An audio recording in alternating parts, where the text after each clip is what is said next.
APBN dan APBD yang harus mampu menanggung pembiayaan operasional pendidikan SD, SMP, baik negeri maupun swasta secara adil dan proporsional.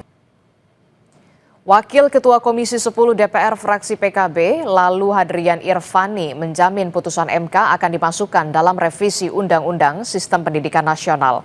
Meski demikian, Komisi 10 menyoroti kesiapan anggaran agar APBN dan APBD bisa menanggung pembiayaan operasional pendidikan.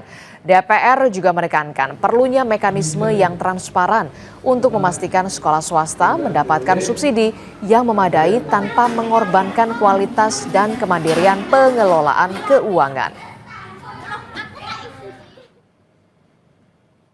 Kita juga perlu menyoroti pentingnya kesiapan anggaran dan tata kelola pendidikan nasional melalui pemerintah. Maka perlu postur APBN dan APBD yang harus mampu menanggung pembiayaan operasional pendidikan SD, SMP, baik negeri maupun swasta secara adil dan proporsional. Sementara Wakil Menteri Pendidikan Dasar dan Menengah Fajar Riza Ul-Haq bilang terkait putusan MK, pendidikan dasar adalah tanggung jawab pemerintah. Meski demikian, terkait dengan teknis pelaksanaannya, Kemendikdasmen akan mengkaji lebih dulu karena belum menerima salinan resmi putusan MK tersebut.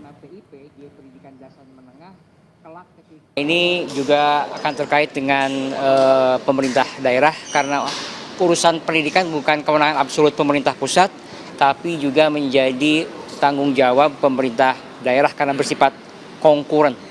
Ya, kami sedang dalam proses pengkajian di internal, tentu juga kita akan menunggu apa arahan Bapak Presiden mengenai hal ini.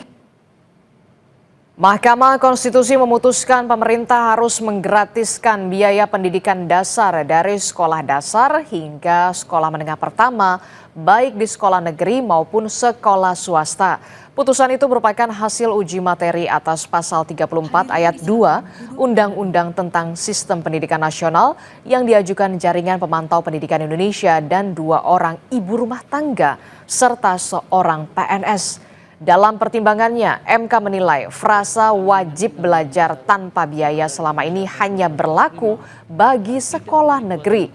Padahal daya tampung sekolah negeri terbatas. Akibatnya ada kesenjangan akses ke pendidikan dasar.